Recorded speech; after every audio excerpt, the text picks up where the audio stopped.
Akali. Interesting pickup there for the Akali. How do you kind of see this going? So, we have double AP assassins on the side of X7, and there are multiple lanes that Haru can play through. You've got setup in every single one because you have a J4 in your jungle, so you instantly have setup. The J4 LeBlanc combo is very lethal as well. If they hit first, you die. You've got Surma diving bot lane, but every single time 113 is doing the 3-step technique. He clears one camp into full clear on that side, into either invade or he's gonna try to pull out a gank. So all eyes on 113 in this particular game. Let's see if his third step in the game is again going to be something aggressive, because he pulled the exact same play versus Haru in the previous matchup between them, and it was the only time on the first week of games that 113 was unsuccessful into making that third aggressive step work. Yes, he's done it every E-Masters game, if I remember as well, this kind of third move being the aggressive move, which is slightly telegraphed, which is the downside to this. Haru should be aware that this is how 113 plays, and the team, well, it's on the side of XM to kind of either track where 113 is to make sure they know where this play is going to go down, so that there can be some kind of response. Because if you do stop this play from actually working, it really stunts the growth of 113 early. And it actually looks like KC are going for an early invade, but that ward has spotted them out. So it could be detrimental. This is what happened when last time 113 played Zinzao into particularly Jarvan on blue side. He starts blue, he always wards enemy red, and then he'll do blue into top clear and he will instantly invade Raptors. Haru though is gonna start from the red side, so that means that he's going to take his red buff and potentially go straight into Raptors, and then 113 will not have a way to invade him and he can continue his path towards the bot side of the map. Again, Haru, we have praised him a lot from the NOC. He is a world champion, whether people can accept it or not. Yes, he has played only one game, but his team did take down SKTT1. They did take down Faker 3-0 in these Worlds Finals, so he very well has that skin and he does deserve to be called a world champion for a reason. I find him extremely clever when it comes to pathing and figuring out where the opponents lie, but Nata has been caught here. Yeah, that's a good hook. The Ignite's been thrown down, and now Kasing, it's on him to get out, but he will be able to do so. Lovely trade there for KC, but on the other side, here comes Haru. He's got the flag, he's got the drag forces, the flash out, chases in, got the red buff ticking, and Hantera slowed down. Haru waiting for that combo to come up one more time, but Hantera will be able to hook onto a wall and get away scot-free as he is out of there. But look at that movement instantly. You see Haru trying to chase into the red side jungle of 113 and tempt instantly shadows. He starts hovering towards the bot side of the map, ready to invade. And right here, Hantera doesn't only lose his flash, but he loses 113 his red buff as well, because they can no longer play aggressive. Bot lane had a really, really good trade. They traded Nata's HP, which meant the Misfortune could not step up. But because Hantera got caught in that level 2 gank from Haru, it cost them the bot lane priority and 113 his red buff. Temp's done a pretty good job in this lane as well, because typically you kind of expect the RE early to get a very heavy shove and kind of, you know, force the LeBlanc under, but Temp's been able to hold this wave in a relatively good place for himself, and he's doing okay down here. So that hasn't opened up Seiken to move around the map and help 113, but once again, Nata eating a lot of crowd control and a lot of damage. He's chunked out very low, and if 113 decides to cancel that recall, which he doesn't, that could have been a bit of a dangerous situation for Nata. At this point, I think 113 needs to get back to base really quickly, grab his double long swords, be onto the map before the Jarvan. So if Jarvan tries to make a play, he will be there to counter with the extra damage that he has in his inventory right now. But remember that Haru is still hovering towards the bot side of the map. He's not going to allow Hantera and REKKLES to get that early reset that they really like. He's not going to allow Hantera to be unlocked onto the map, which means that 113 for the time being is going to be moving around. All of this is just to keep the tempo rolling for his bot lane, allow his bot lane to choose whenever they want to reset first, because what Hantera really loves to do is get that really early recall, really early reset together with REKKLES, and whilst REKKLES is walking back bot, you'll see Hantera on the top side of the map, which is not the case right now. 113 yet again with a red Raptors invade. 113 is in that Raptors though, taking that away from his counterpart. He has been spotted, yes, there is a ward that caught him out. Just teleport him back into the mid lane. Don't expect to see any any plays here, although they haven't seen him leave the jungle, so they know he's about, and Haru will have the knowledge that someone's about, spotting him out. Did catch on to him for the moment, but it's actually Seiken who's got the first move. Haru gonna get knocked up. Needs to try and get his way out, but he flags, he drags, and he's out of there. Unless 113 wants to flash, but he's not gonna do so. Haru able to get away with his life. Really good aggression right there by 113 to find Haru into the jungle. Again, shutting down Haru is a big key to bringing X7 down, because that could have resulted in potentially a play towards the top side of the map. You see how far Cabochard is being pushed towards the top side of the map as well, so he could have ended up paying with his life. Of course, there's a bunch of wards around, but you can always find your way around Fog of War. So really great move by 113 there, spots Haru, forces him out of the jungle, and now he knows that, you know, top side jungle has no creeps anymore, so Haru can only play towards one side, which is the bot side. And who has reset? KARMINE Corp has reset, which means that they're going to be able to get out scot-free, because there's not going to be much pressure. There's no one there to be ganked. Nasa's actually been back to base, picked up the Ionian boots as well, so a bit of an additional cooldown. Reckless with the triple longsword for himself in that lane. But it's been a pretty tempered start to this game. Honestly, I kind of expected a lot more aggression, just because of how 113 does play early, and I guess he has been relatively aggressive, and Haru has been trying to make plays elsewhere on the map. But for the most part, it's been a relatively relaxed start. I say that as X7 bring multiple members up to this mid lane just to kind of shadow tempt as he shoves the wave in, making sure that this wave does crash, and this wave isn't just going to be stuck in a really awkward place for him. It looks like it's not going to do so. Exactly where 113 is, and if they actually catch him before he resets... Got the flash out.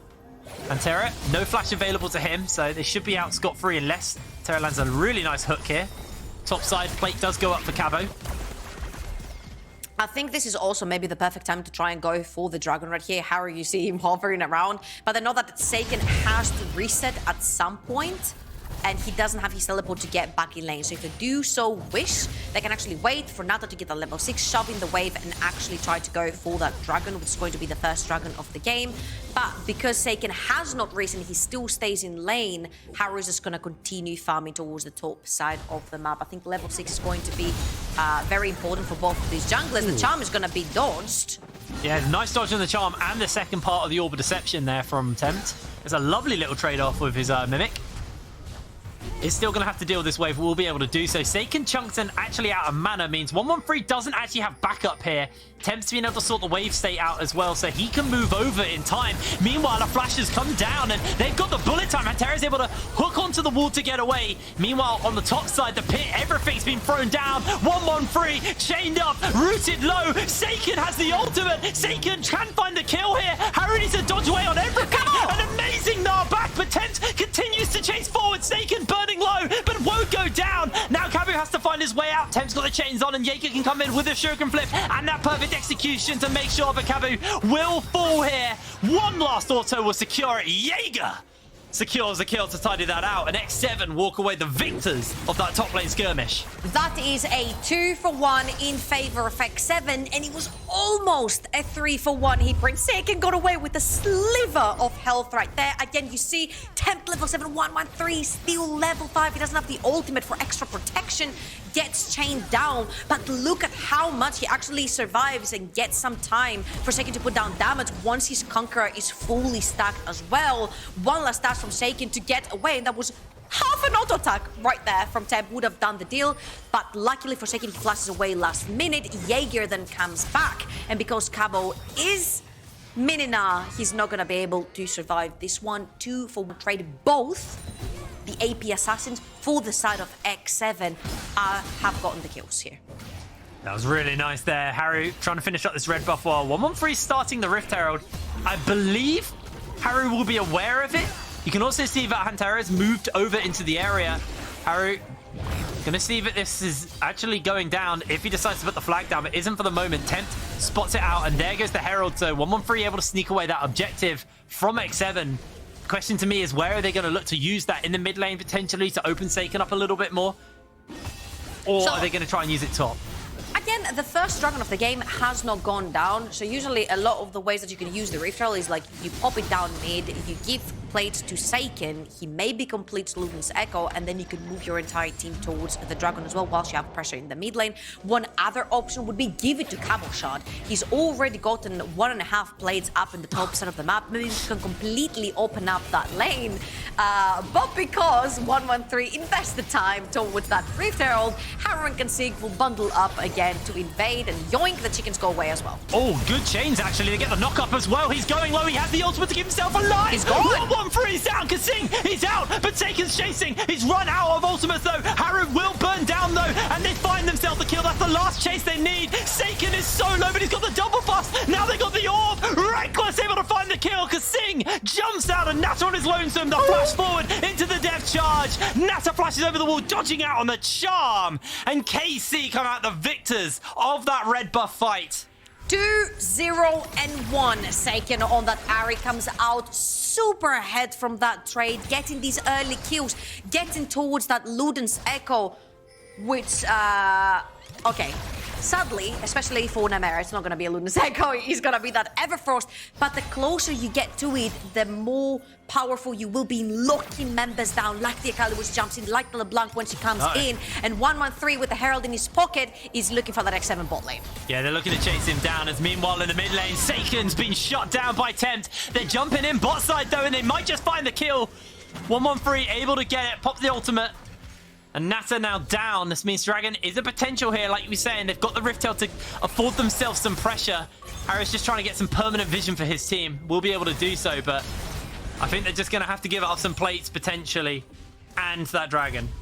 When this game comes down to team fights, it is going to be up to Seiken and Tempt to find the key targets. Seiken currently is the Fed member in his team, whilst Cabal fancies a little bit of a rumble right there with the Jaeger on the 1v1 top. They will both blow their ultimates. And let's see that replay again, because a lot... Okay, it's not that replay. It's actually 113 running down. Kansig is trying to cover for Nata, but the flash in from 113 will seal the deal, whilst Haru and Tempt are killing off Seiken in the middle. All in all, it was a 1-for-1. To be fair, it's hard on our poor observers this game, because once one thing happens, something happens elsewhere. Double chains into the sigil comes out, and Seiken... I think if Tempt had his Q a little earlier, he would have got the kill there, because that would have popped with that second chain. Didn't do so, so didn't get the additional damage off.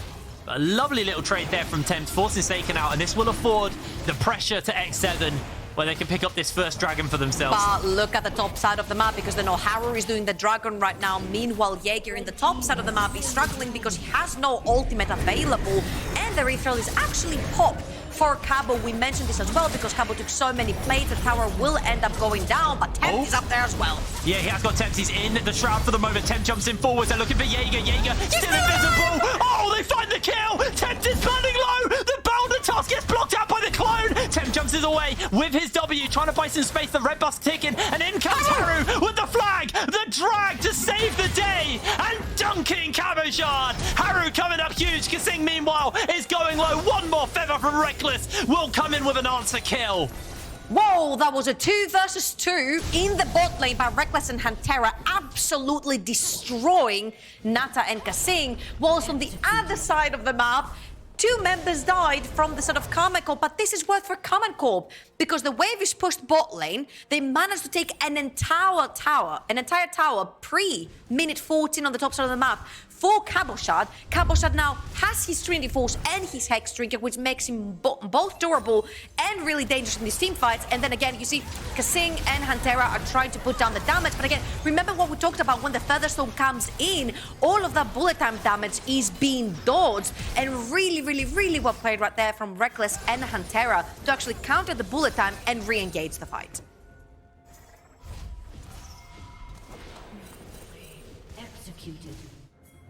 My mic is muted, sorry. I was about to say, I might have lost you in the process here. Honestly, Trouble, I only do it with you. I don't know why. I only ever mute my mic with you. I go for a swig of water and just forget to unmute. REKKLES starting to attack was pretty tragic, though. 14 minutes on the clock, 2,000 gold lead to X7. Definitely a less one-sided affair than the first time X7 met KC. Remember, if X7 win this game, they lock themselves into first in this group. Nobody can catch them. And they'll be the first seed coming out of Group B. And this is a tough group. This is definitely a tough group. Obviously, you do have Team Phantasma, who, you know, might not have had the best performance, but and no one was really predicting them to. But Gamer Legion and KC kind of, for a lot of people, they saw those names and went, "Oh, this could be a rough one." KC though domestically not being the best split for them. Haru might be in for a surprise, but I really like the fact that you're mentioning Gamer Legion right here, because if you're a Gamer Legion fan, you're rooting for X7. You want X7 to lock in that first seed so you can still have a chance to make it into the quarterfinals. I think X7 are making the right choice also right here. They're letting the tower go, but they're not putting pressure anywhere else on the map. Because while this is going on, look at the top side of the map. Cabochard is in the jungle. He takes red buff, he takes Romp, waits for that wave to be crushed underneath his tower. Doesn't really miss much because he's back in time. Whilst Cam and Corp are taking towers left, right, and center from the map. Oh, Seiken. Oh, the charm. The chains was just a little off. Seiken did have to burn that Spirit Rush, and now X7 can get some time on this mid lane tower, but not a very big wave, and not really a lot of damage to deal with it, so just going to do half its health, and Seiken able to catch the last of the wave. There is a Rift Herald up though, and that could be X7's way to kind of crack these towers and maybe open the map up a little bit for themselves. Haru's going to start it up. Yeah, But KC are in the area. They are collapsing forwards. They're around vision because the Scuttle Crab belongs to KC, and they have instantly moved Nata up from the bot lane. Holy Kasing. That was close there, and they jump. They get the quickness off the multiple members. Nata not going in for the ultimate yet. The dunk goes down. 1-1-3 flashes out. Nata flashes into his pocket and secures the kill. Rekkles has to throw the ultimate, and now that is it for KC. They give up the Herald. They lose their jungler, and they may just lose their mid tower. And actually, X7 lose nothing at all from that trade as well. They can choose to pop it down mid lane and instantly open up the map for themselves, whilst Tempt is being extremely dangerous for anyone who gets near. You see how when the double assassins come in, the Akali for Jaeger and the LeBlanc for Tempt, it's extremely dangerous for any member of KC to walk through at all point, especially Cabo when he was mid and didn't have any of that raid spell built up to try and get that ultimate for a big team fight. They couldn't walk in, and we're gonna get the replay again right here. Kasing, I'm gonna say that was intentional dodge onto the anchor right there, but the second 1-1-3 and Hunter tried to go for an engage, Kasing is actually extremely slippery onto that Rakan, and you see that Rekklles has to actually defensively pop the ultimate to not allow Tempt and Nata to move any further into this choke point, which means they end up losing two members, so they're losing one member and forfeiting that Rift Herald, which opened up at the mid lane tower for X7. Nata does want to get the reset off and is actually down on items right now to Rekklles, who's finished up the Eclipse, got that Warhammer in the pocket as well. So if a fight breaks out, there is a few areas in which X7 are at a disadvantage, even though at the moment it feels like they're in a pretty good position. Gold even pretty close though. The Tempt's just going to jump over the wall, land a little bit of poke off onto KC. Double sigil. Remember, this is going to be the battle of the AP assassins. Whoever kills the first. Oh my God! Jaeger able to find the kill. Kasing jumping in, jumping out of the fight. Lovely little assassination off here as Cabu gets a lot of damage off into Kasing. But it doesn't matter. It doesn't matter because three members of X7 are chucked down massively. And right now, KC are having a free ticket into the mid lane tier 1 tower. They are indeed, but Tempt and Haru are on that flank though, so there is still an option. There is still an area to play around. Dragon up on the map as well. It does look like this is X7's point of attention. Want to get their second dragon for themselves and get that ever step closer towards that dragon's soul. We'll see what the soul is going to be here. The dragon goes down, and we are looking at a Hextech soul for this team. And honestly, we talked a lot about the junglers and what they provide for their teams. So far, 1-1-3 has been able to provide some short-time frontline for his team, but he's been getting absolutely popped by Tempt and Jaeger. If you look at the top side, Cabochard, the first item that he completed was the Hex Drinker. The only member that he was scared of is Akali and LeBlanc, because they can actually both get inside the Xin Zhao ultimate and inflict damage to the Xin Zhao. So I feel like just the Merc trades right here for 1-1-3 are not enough to keep him alive. Jaeger will be safe right here. I think 1-1-3 really needs to start banking on some magic resistance really quickly, because he is the main frontliner for his team. And we saw that in the previous fight as well. The second he pressed his charge button in, he instantly disappeared without even being able to use that ultimate button. It's definitely been a rough game for 113, and this kind of harks back to something we were talking about as well with KC's. In the Karmine Corp, they're very good at playing whatever style they decide to play, but they feel like they only have plan A. They never have a plan B to fall back on, and it feels like, yes, 113 playing aggressive didn't work, and now what do they do? So again, we fall back to the back-to-back champion. Seiken is the only OG member of the 2021 Spring Champions. Karmine Corp, the only remaining member is Seiken. And right now, he's got a lot of money in his pocket. He's got the Everfrost. He's going for the Banshees as well to be able to withstand either that engage from Kasing or the extra damage coming in from Tempt. You need to start banking on that MR, and this is exactly what Seiken is doing. But that means you're forfeiting a little bit on the damage department, and you're the only AP damage dealer in your team as the Ari with a lot of the money on you. So the Everfrost into potentially the Banshees is not going to be the high burst Ari that we used to see. Wait. Whilst yoink. Haru just stole that. I was a yoink. He just slid in and stole that, but he may lose his life for it. Looking to flag and drag his way out, and Haru will get away scot-free. Very greedy. A little bit, but he comes out scar-free, so that's all that matters. 113 though is looking for those chickens. Of course, it is a trade, but what? Haru's just going for the trade. They've got the quickness, they got the dunk, they got the knock-up. They're chasing in for more, baby. Slowed down by the Make It Rain and Tempt, who dash in one last time with the distortion and pick up a kill. The actual patience on Tempt to wait until 113's ultimate was down and then go in for the kill. 1 and 6, unfortunately, for the KC jungler. Every single attempt of an aggressive play has backfired. And again, you see the two solo laners for X7, 4, 1 and 4 for Tempt, 3 and 1 for Jaeger. They're going to be a big nuisance in these team fights to come, and my eyes fall straight into Cabo. They fall straight into Seiken. Can Cabo get that big ultimate to lock one of them down and instantly assassinate them with all the CC following up from Seiken and Huntera, and of course REKKLES' damage too? Because I feel like if you allow Tempt to make these plays, the teamfight will be over before it even begins. Absolutely. You can see that REKKLES has actually finished up a Hex Drink. Very scared about, Jaeger and Tempt.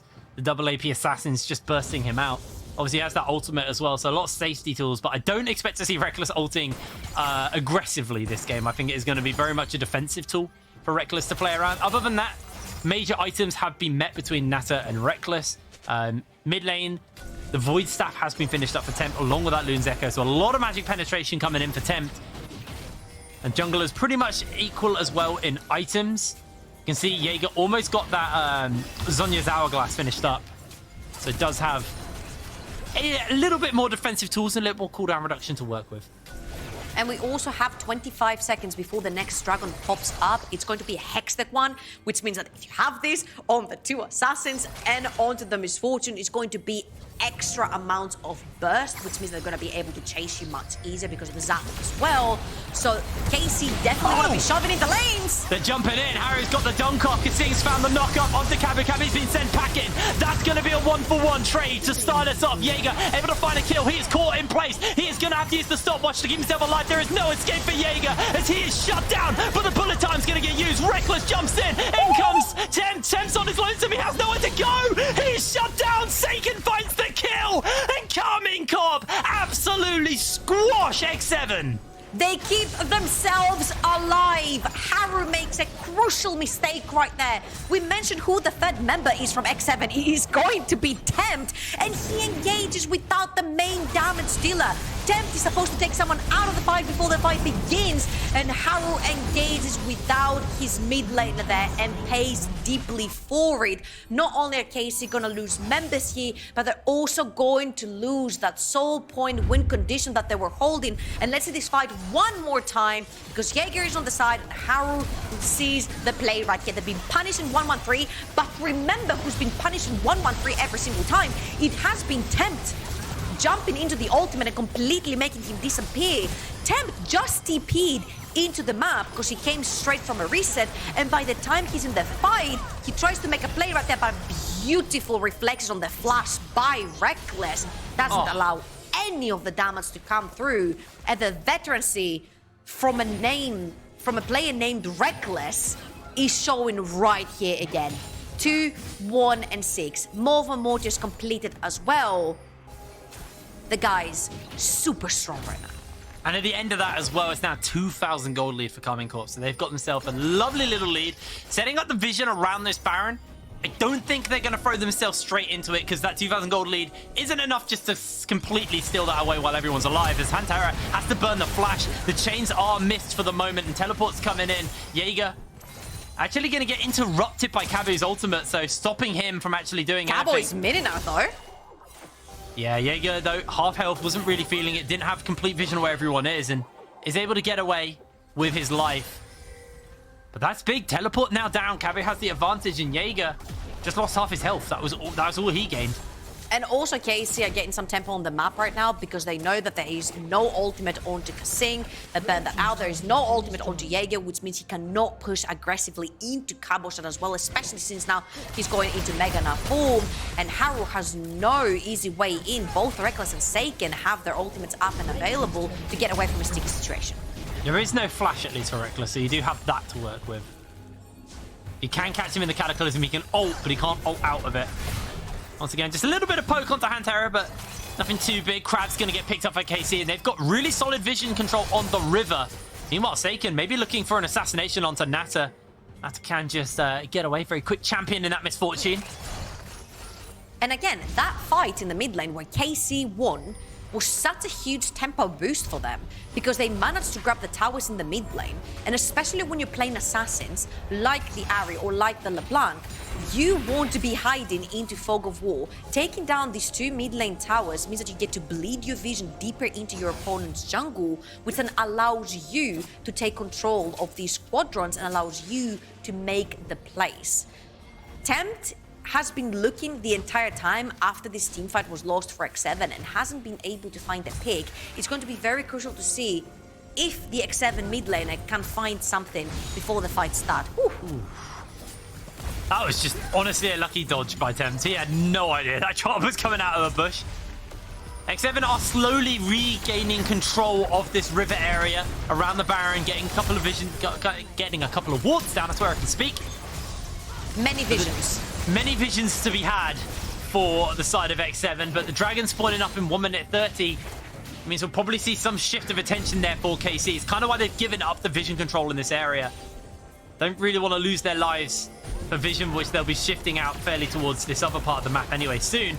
Terra hooks a wall, and that might have just been a bit of a squeaky moment. They're going in. Using it as an opportunity to go and look at the bullet time. It's huge. They're jumping forward. Nata finds the kill. Cabu's pinned it in place, and there's the shutdown. There's the dunk. Rekkless doesn't have flash, but he has feathers to keep himself alive. Kasing jumping in forward, and Rekkless is taken down. Nata finds the kill, and it's only 2 for KARMINE Corp. Tempt chases on. He finds himself the chains, but no, it's going to get broken by the dash. And KC lose 3 and only gain 1. 3-1 in favor of X7. X7 find a brilliant fight in this choke point. Kasing and his experience come right through. And the second he sees members of KARMINE Corp bunching up, he sets up the perfect team fight for Nata on that misfortune. But all in all, it was just a revenge team fight because nothing is won out of that. 30 seconds for the next dragon. X7 are going to get the first reset and be the first ones to move into that river. If they manage to secure this dragon, it will be soul point for them. Again, Hextech is so important for them. The zap, the extra damage onto somebody like LeBlanc and Akali that are looking to find these early pre-team fight assassinations is going to be huge. Seeing the Schroeder's grudge being picked up as well for Nata, so these choke points getting even scarier to walk through. The slow is going to be very impactful. That bullet time, flash, and heal available. Rekkless has regained his own flash. Temp's found himself. Pantera has to stop, watch out. Tempt could be in trouble though. Jumps over the wall. Cabu find himself an amazing flank, but he is CC'd for now. But KC are coming up in the fight. They found 2. They found 3. They are absolutely walking over everyone. And Tempt is being chased down. Rekkless finds the feathers back as well, and Tempt will fall to the Foxfire. A triple kill for Seiken, and X7's of getting a perfect, flawless Group B could just be falling apart right here, right now. The back-to-back champion, the only OG Kameko member remaining, Seiken, comes up huge in this fight. X7 overreach yet again to just kill Nautilus. They blow everything onto Hantera, and KC clean up house. They deny yet again the soul point for X7. They'll take the Baron, and let's see the team fight one more time because that was huge. Temp jumps through the wall right there, but he's already used the W to try and poke down Hantera. And yes, even though Hantera dies, Cabo dives into the pit and creates such problems for X7 because he is huge right now. Remember the damage and the survivability that we mentioned, while Seiken uses his resets so perfectly to take down everyone remaining for the side of X7. Seiken and Cabo, the two solo laners from KARMINE Corp, coming in huge in this team fight. Yeah, an absolutely amazing performance of Cabo. He's got a 2-level lead over Jaeger, and you're just sitting there, half helping him with a little trade. Cheeky proc of that W passive. Just doing so much damage to Jaeger. Jaeger's going to get slowed down heavily, but a lot of damage coming out, or a lot of slows coming out from Nata. As Jaeger actually jumped him forwards that was used. That was big, but they find themselves to knock out the bullet time onto Seiken. He's burning low. The tower shot will shut him down. Kassin cashes in on the gold, but it doesn't matter. The RE is down. Baron stripped off one member of KC. That is huge right here, Heat Brain, because they're taking down that tempo that KC had. You've taken your second dragon, you've taken the Baron, and you're expecting a push to happen on the map. The only remaining outer tower there is for X7 is a top lane tower. Seiken overextends a little bit, gets instantly punished by X7. And now the swing is pretty much even again. The gold diff is only 2,000 gold, 4,000 gold. At this point, it does not matter at all, because if you look at the inventories, every single member from both sides have the main items that they need. And one small trade right there from Temp takes 50% of Reckless's HP away. Rekklles does at least have that Eclipse. It has some sustain to recover the health, but it's kind of just a bit of a show of what Tempt can do, a show of force, if you will. Jaeger, I mean, this Akali pick just hasn't really seemed to offer too much. It's found a couple of executions in team fights, but it's not been like the nuisance. You're seeing Tempt able to burst people, but I haven't really seen the burst from Jaeger. It's more just the follow-up and the cleanup.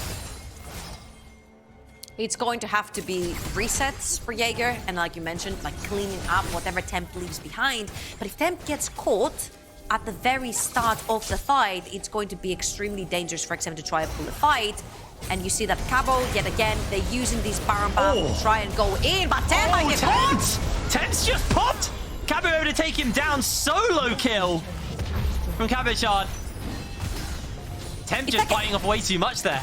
This tier 2 top lane tower is like a graveyard for mid laners.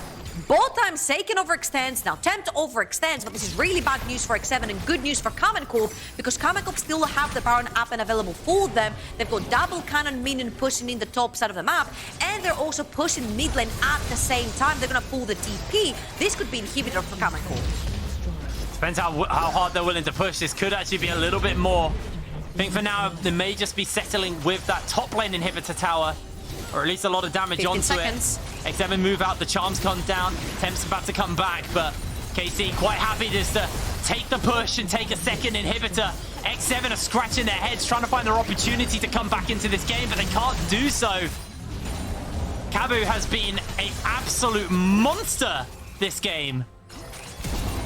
Oh. The flash, the dunk from Haru, they're coming in, they get the Gnar back on 2-1. Jaeger getting slowed down. Nata unable to do anything. He's knocked up. He's got in consent. He's looking for the change onto Rekklles. He finds the shutdown, the bullet time, doing a lot of work, doing a lot of slow. They find the knockup, they find more slows. Nata is being knocked up though. He's being chased. Haru getting taken up by Cabochard. This might just be the fall for X7. Everybody but Kassin is down. Kassin falls as well. KC in the base with the super minions, and X7 are not getting a clean sweep in groups as KC fire back.